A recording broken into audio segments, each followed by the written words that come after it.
While our ushers continue to pass the basket down and our giving time, I just got to find out how many in this room are Kentucky Wildcat football fans.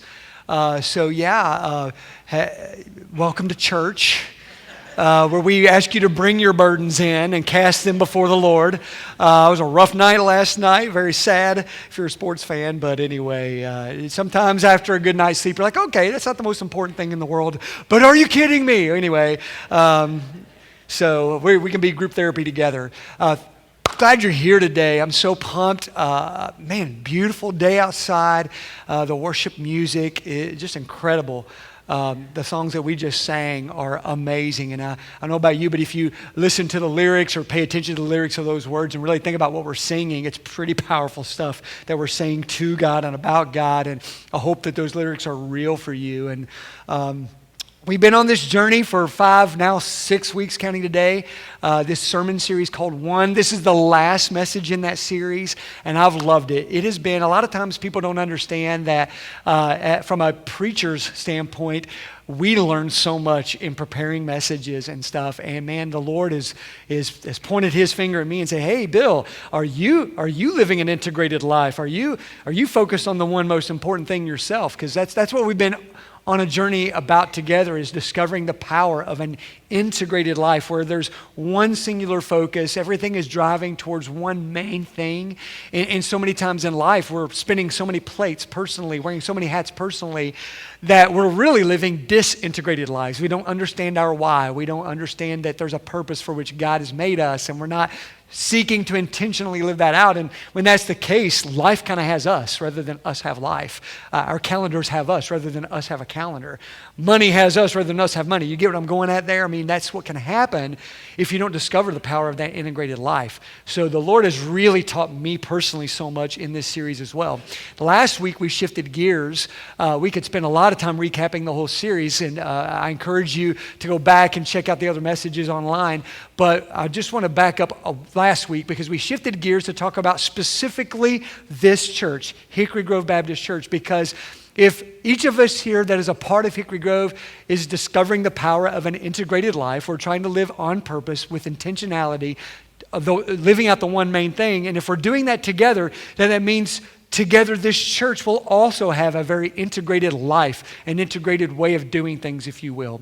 So we've been saying this over and over again. If you haven't heard it, here is our mission statement. Hickory Grove Baptist Church exists to eradicate lostness in northern Kentucky by doing whatever it takes to help every person take their next step with Jesus.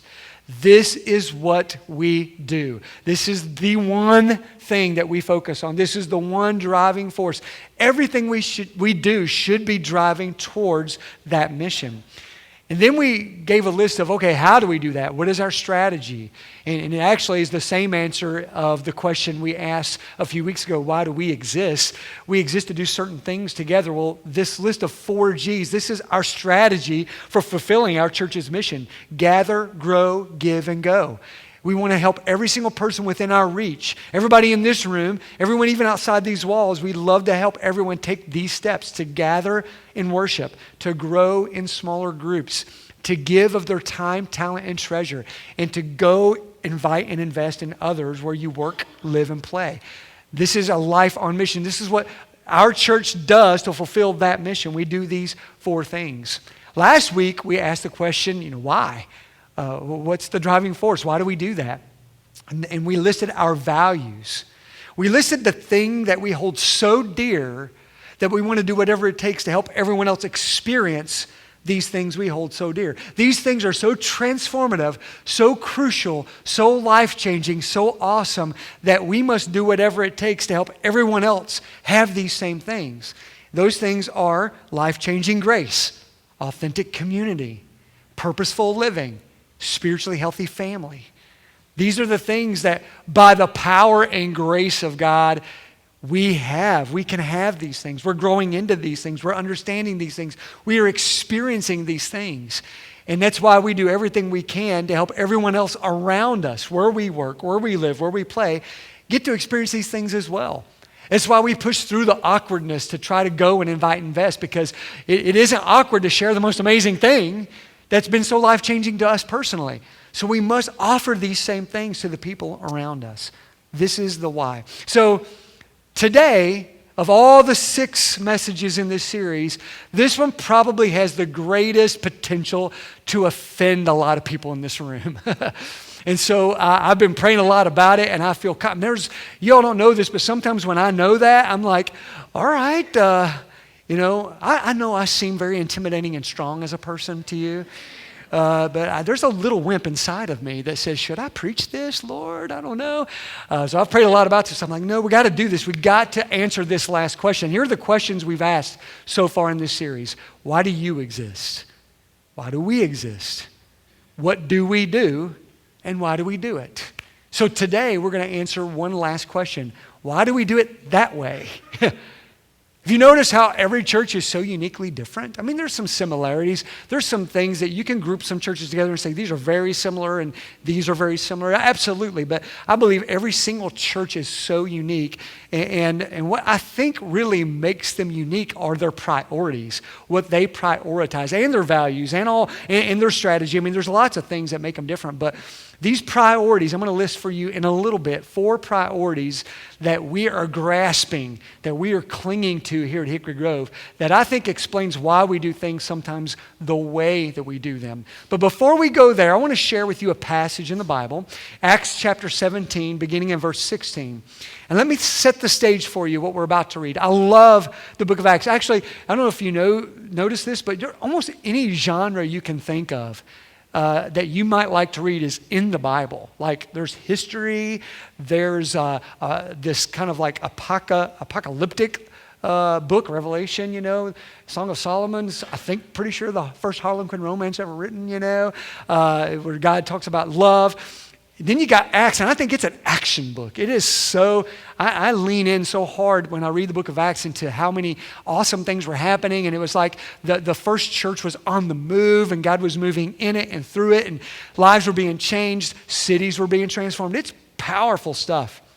And where we take up this account, Paul, the greatest missionary that's ever lived, I would say, the Apostle Paul, he had been in Berea, the city of Berea, and he was facing some persecution, and he was with his mission team there for whatever reason. Probably the Lord led them to do this. They went in and just sent Paul away. They put him over, they sent him over to Athens.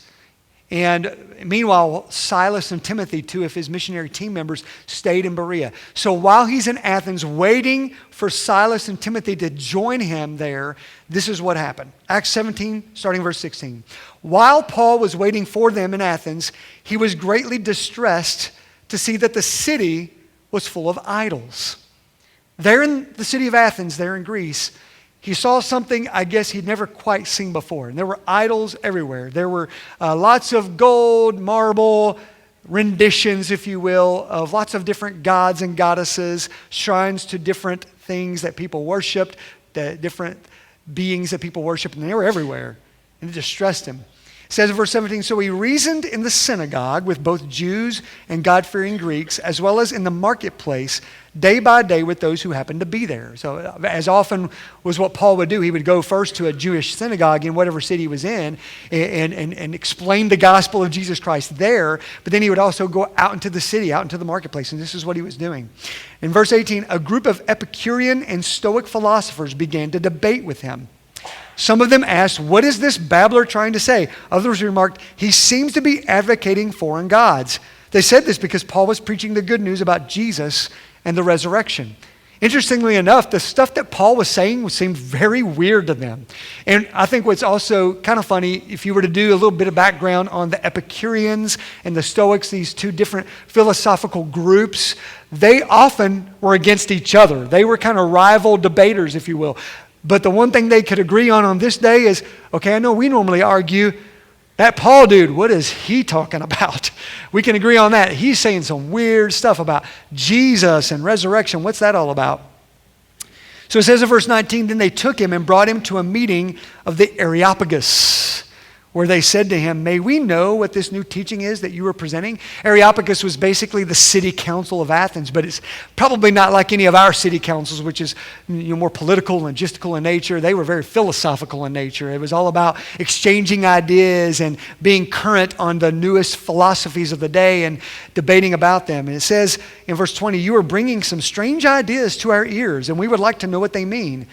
And it says, I love this parenthetical statement in verse 21, "All the Athenians and the foreigners who lived there spent their time doing nothing but talking about and listening to the latest ideas." That's what happened in Athens. That's all they did. They just kind of hung out and debated and talked about philosophy and then wash, rinse, and repeat. That was their lifestyle. Paul then stood up in the meeting of the Areopagus and said, "People of Athens, I see that in every way you are very religious. For as I walked around and looked carefully at your objects of worship, I even found an altar with this inscription, 'To an unknown God.' So you are ignorant of the very thing you worship, and this is what I am going to proclaim to you." Now, I'm reminded as I read that I grew up, ignorant was a very mean word. You didn't tell people they were ignorant. Where I'm from, it was actually ignorant is what they would call you. You ignorant, you know? And it was a bad thing to call people that, but it literally means you don't know. You are unaware. You don't know. Like I don't know. I'm trying to think of an example. You know, I'm ignorant of a lot of things, actually. But I just don't know. It's not that I'm just, whatever, unintelligent. I just don't know yet. And that's what he was saying in this. It's actually really, really cool. I mean, he might have been meaning it ignorant. I don't know. He might have been being kind of negative there, but he stood up. He did something pretty amazing here. He knew he was in a place that he'd never been in before, with a culture that's very different than what he's used to preaching in, as he walked around and saw all the foreign idols right there around him. And as they curiously said, we don't even understand what you're talking about. What is this resurrection and these are strange ideas. He got up and he did something really cool. He met them right where they are and says, "I can tell you're very religious. And I happen to notice you had one altar just to make sure you covered all the gods and goddesses. Here's an altar to an unknown God. And you do not know about that God, but I'm about to tell you about him right now." He says in verse 24, "The God who made the world and everything in it is the Lord of heaven and earth and does not live in temples built by human hands." This is huge. It's easy to gloss over these verses and read them and move on, but more so even then than now, people clung to the houses of worship. That, this is where this being lives. They had temples all over the Mediterranean landscape erected in honor of some god or some goddess with a little g on the front of it. It was everywhere. He said something pretty radical. He says, this unknown God, let me tell you, he is the one true God, and a temple can't hold him. He don't live in houses built by human hands. Verse 25, "And he is not served by human hands, as if he needed anything. Rather, he himself gives everyone life and breath and everything else." This was huge. In a world where people would worship multiple gods and goddesses and do things that would appease them so that maybe perhaps they would receive some kind of favor from that god or goddess that would help them in some way in life. That's how things were done. We must appease. There's something that these gods and goddesses need from us, and if we're going to do things right, we must give them something. Paul goes countercultural in Athens and says, this God who made you, who gives you your very life, needs nothing from you. You can't serve him. "From one man he made all the nations that they should inhabit the whole earth.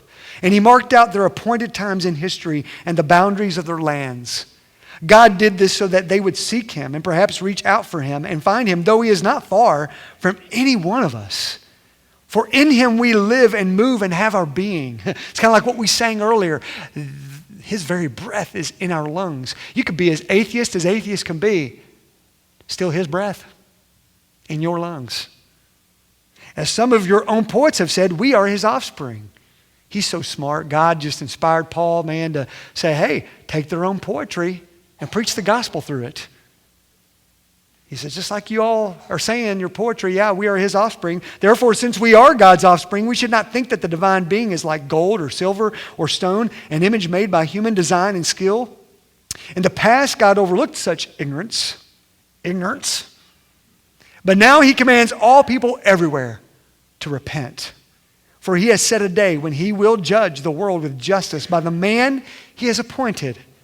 He has given proof of this to everyone by raising him, that very man, from the dead. When they heard about the resurrection of the dead, some of them sneered. There's a good Bible word for you. But others said, we want to hear you again on this subject. At that, Paul left the council. Some of the people became followers of Paul and believed. Among them was Dionysius, a member of the Areopagus. Also a woman named Damaris, and a number of others. Good things happen with that bold preaching. I love this. This is like, Jesus preached the sermon we call the Sermon on the Mount. I put this sermon right up there with it. I love this sermon. It reminds me of this. What Paul did was awesome because he recognized he was in a place where he had to do something differently than he normally would do. Because they were such a plural culture. It was a culture of plurality. There were a plurality of religious thoughts and philosophical ideas. And not only that, it was a very hedonistic culture where basically whatever feels right to you, you just do that. Friends, we are in Athens still, right now. Do you know that? I don't know if you've ever heard this phrase, moral therapeutic deism, but that's what's rampaging through our American culture right now.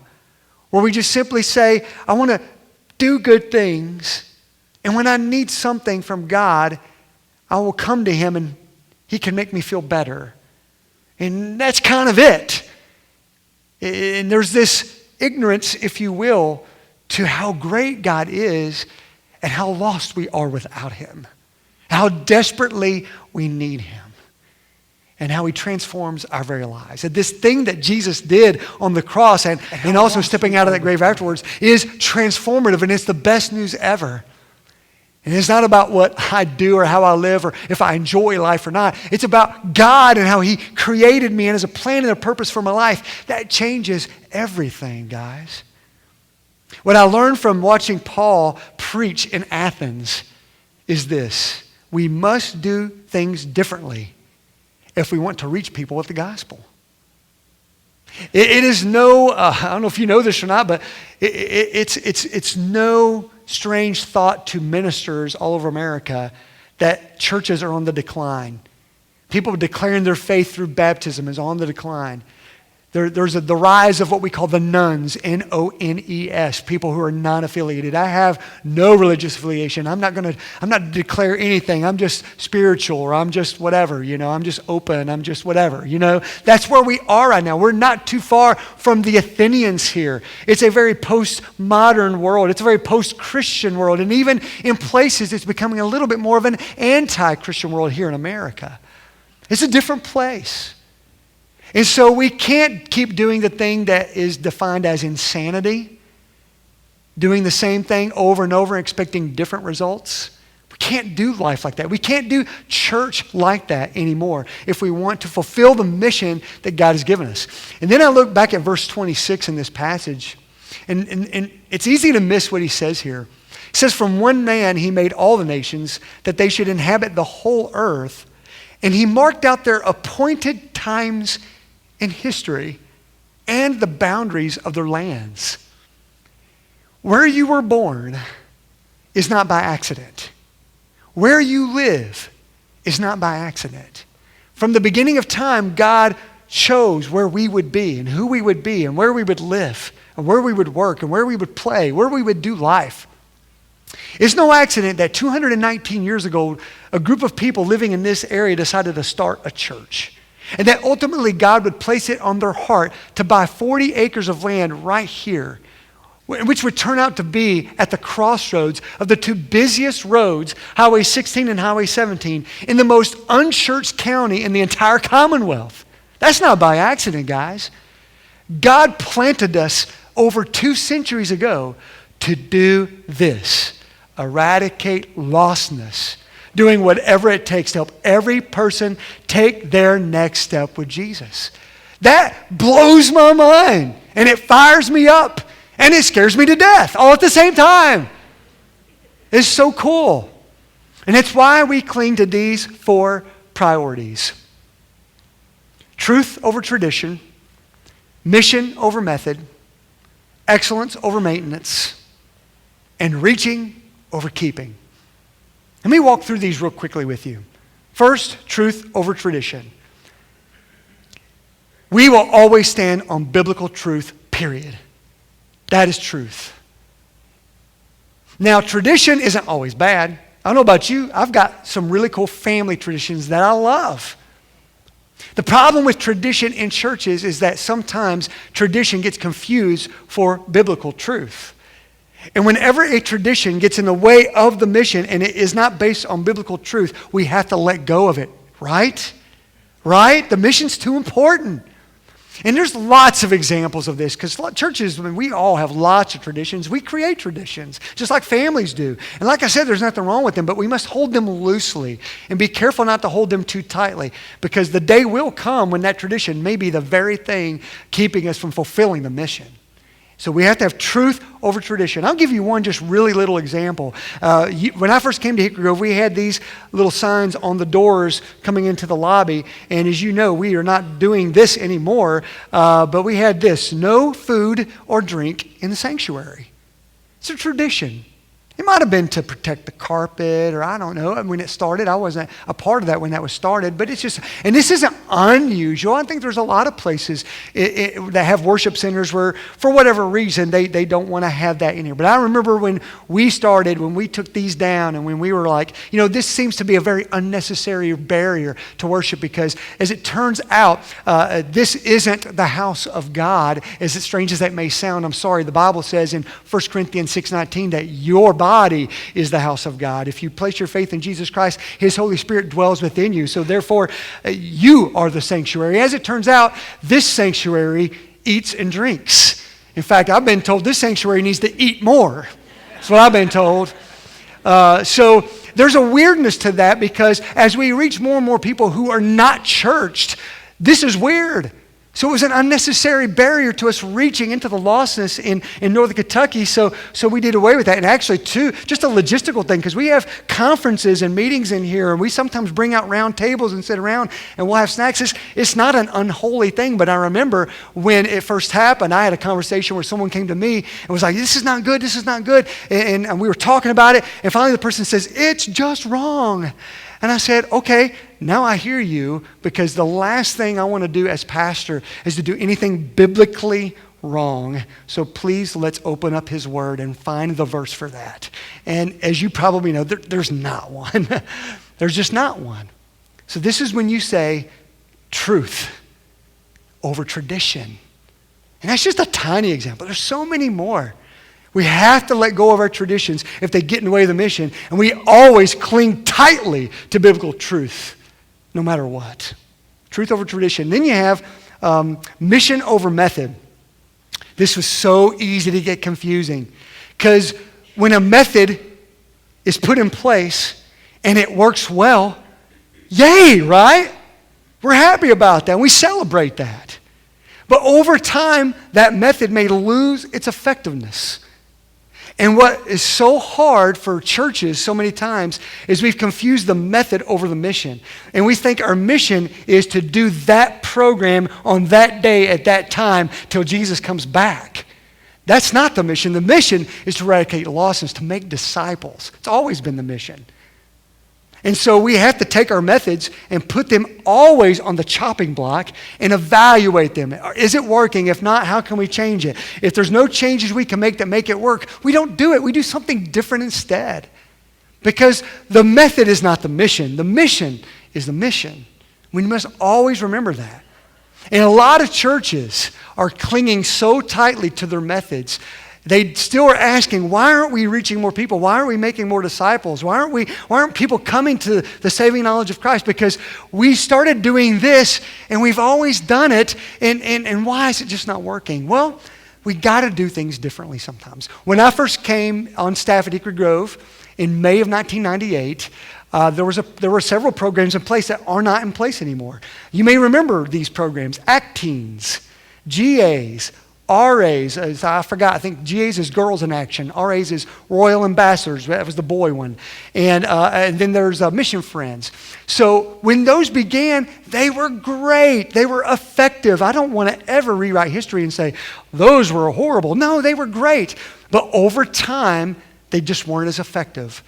My first Wednesday night attending, I wanted to see what was going on with the youth, because that was my job as youth minister.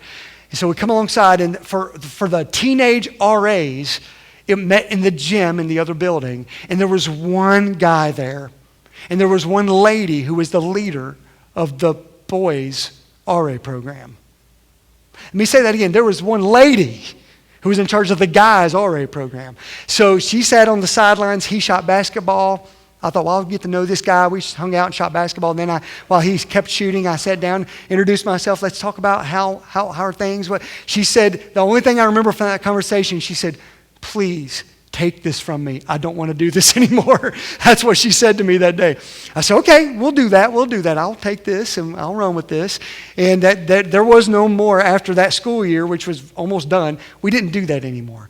It wasn't because that method was horrible from the start. No, it just wasn't working anymore. We must prioritize the mission over the method. There's something great we're probably doing right now that 10 years from now we won't do anymore. Or 5 years from now we won't do anymore. Maybe even a year from now we won't do anymore if we are prioritizing mission over the method. You understand what I'm saying there? So, excellence over maintenance. This is one of the hardest ones, I believe. Because there's something about, and I think it's because we don't like change, do we? Deep down, none of us like change. I used to think it was my age and older that were the change haters. And I remember a couple of years ago, we changed the schedule for our youth. And man, they were upset. Like, you're teenagers. You really care about this. All right, cool. That's awesome.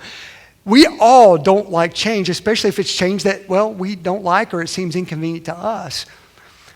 But for some reason, we want everything else in our lives, everything that we cling to. We love it when it gets better. But we struggle allowing churches to have the same mindset.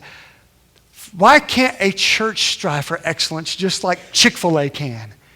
Just like your favorite sports team ought to, right?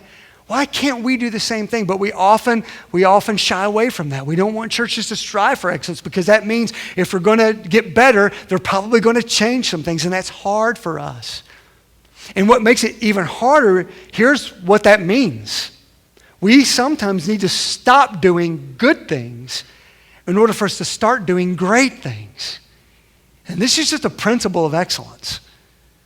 Hardly any organization on the planet has ever achieved some form of excellence without stopping doing something that a lot of people would see as good in order to do something even better, even greater. I've heard of restaurants that expanded their menu and then realized what they had done, and they shut down their menu expansion because they realized, well, though some people liked those things and some people were glad we served those things, we got away from the main thing we do well, and it hurt us. Starbucks is a good example of that. There's a big story about that from years ago. So in order to do great things, we sometimes have to stop doing good things. Probably one of the hardest decisions we ever made in the past 3 to 5 years is when we stopped doing Beyond, which was a program we were doing for kids on Wednesday nights. It took a lot of prayer and thought and angst and debate, and that was just within our staff. But what we noticed was we're doing something very similar to what we're doing on Sunday mornings with our kids, just doing it again on Wednesdays. And we weren't really having a lot of unchurched guests coming on Wednesday nights. We were having many coming on Sunday mornings. And what we realized is we were devoting so much energy to doing both of those plates, keeping them spinning, that we didn't feel like we were doing either of them well, with excellence. So we made a very hard decision and said, you know what, we need to stop doing this program on Wednesday so we can put all of our energies and efforts into making what we now call Grove Kids excellent on Sunday mornings. And I will stand by that decision before God and everybody because I've seen the fruit of it. The teams of volunteers we were able to build because we weren't trying to dilute the volunteer recruitment process with so many programs has been awesome. And the stories I'm hearing from families, some of you have come to me and said, you know what, my kid don't want to leave church It's so awesome. That program is really resonating with them. They love it. They look forward to coming back. I love hearing those stories and hearing about the next steps that are being taken as a result of that. I will stand by that. But was that easy? Nope. It is hard to stop doing something good in order to do something great. And guess what? There's probably going to come a time when we stop doing something good to do something great and we're like, whoops, that was not the right move. Is that okay? Yeah, it's okay. Doing something good to do something great, and I want to fail by trying as hard as I can to eradicate lostness. I don't want to fail by getting so scared that you find me in a corner in the fetal position. Right? That's how I want to fail. I want to fail going hard, running over top of myself, doing what God has called us to do. And that's what excellence over maintenance looks like. Let's not maintain what we're doing. Let's strive to do great things. And it's not even us that does great things, man. It's God and His power and His wisdom. He's the one that guides us in how to do that and to do it the right way. And then lastly, reaching over keeping. I don't know, this one might be harder. I remember while we were in construction mode a little over a year ago, we finished the construction over there in that building. While we were in the middle of that, I was listening to a podcast of a pastor who talk about ministering in a different city where you have to do things differently to reach people. He ministers in Las Vegas, Nevada. It's always interesting to hear the things they do to reach people there. They hold tightly to the Bible, but they hold loosely to methods and tradition and things like that. But anyway, he was saying as they were doing things to reach people, they noticed every time they had a big, giant transition of some kind of change, especially if it involved construction, they would have a rate of 5%. It's a kind of a well-known statistic. 5% attrition rate, which means 5% of people will say, you know what, that's another lap I'm not willing to run. That's hard, that's change, I just don't think I can do it. We saw that, for sure, in the past couple of years. 5% for us would be about 33 people. That would be a highly conservative estimate probably of people who said, you know what, I can't run this next lap in Hickory Grove's journey. Here's what I know. Some of them were people I've known and loved for years.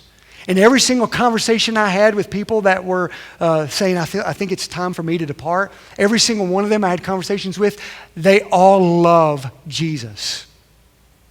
And they all considered His leadership in their decision. And you know what that taught me?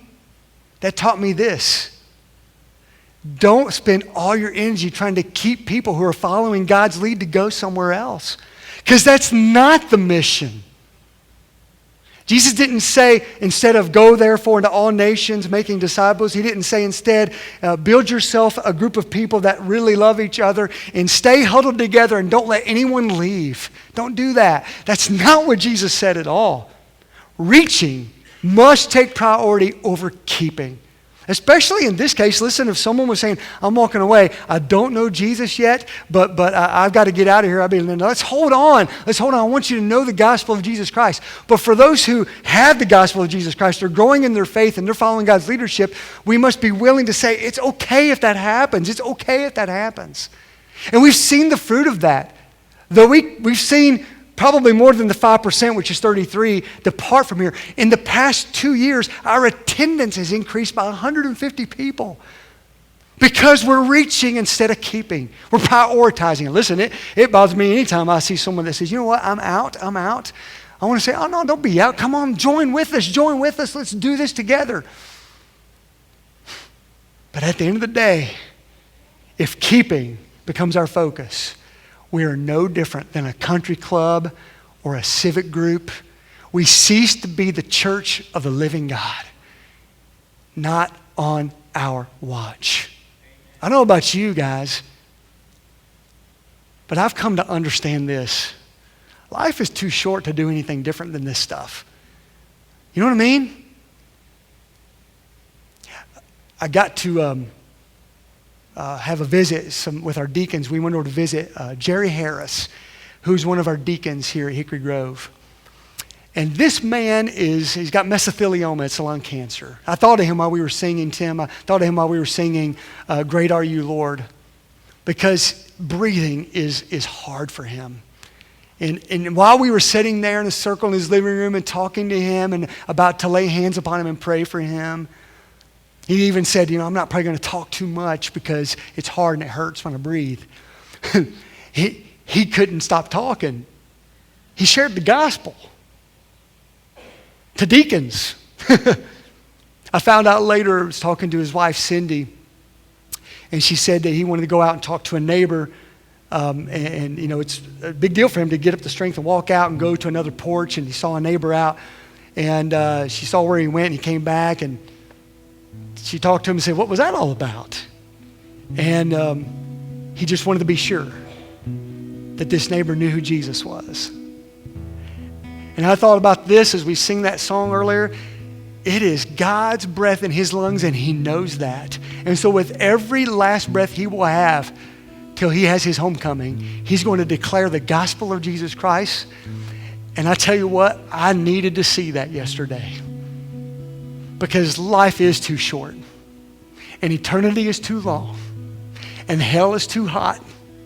And heaven is too awesome for us to not do anything more than that. So are you with me? Our next step today is I'm inviting you to join the search party. There's a lot of lostness out around us, where you work, where you live, where you play. And God created you, and he placed you where you live, and he placed you where you work, and he placed you in this church, and he placed you here for this purpose of reaching those who are lost. In a search party, they get in a big giant line, and they link arms, and they cover every square inch of that property to find the one that's missing. We need that intensity. Will you join the search party? Shameless plug, if you want to join Hickory Grove Baptist Church and be a part of this mission, the way to do that is to be a part of Grove 101. Happens 2 weeks from today. Come do that. RSVP for that. Come. We'll talk more about what church membership is about, and you'll have an opportunity to join at that meeting. We want you there. If you're not a member, join us there. But it's more than just that even. It's about you, where you are, knowing you have this army right here with you, having a mindset of going out and being on mission for Christ. And also, I will say this one last thing before we sing. You might be here today like I was for so many years, and you are the one who is lost. Your sin against God has put you in a place where apart from Jesus, you are hopeless, and you're facing an eternity in hell and a life without purpose. But Jesus came and died on a cross for you personally, stepped out of his grave so that you can experience resurrection power in your own life here and now and for eternity forever. And if that's you today and you don't have that yet, turn to him right now. He has kicked down every door to be able to be with you forever. But it's up to you to say yes to it and turn to him. I invite you, turn to him now. Will you pray with me? Father, we love you. We thank you for first loving us. We thank you for all that you are and all that you've done. Lord, I pray right now that we would be this church that you've called us to be, with these priorities that you've given us, to hold tightly to your word of truth and not so tightly to tradition and method and maintenance. And Lord, I pray that you would help us to not waste a single breath you've given us, to use it, Father, to sing your praises, to point people to who you are, to worship you, Father, to do your will. Lord, help us to do that. Lord, if there's one in this place right now that is yet to turn to you, may they turn to you right now and call upon your name and be saved. Father, may we be the search party that eradicates the lostness around us, starting right here, right now. We ask it in Jesus' name. Amen.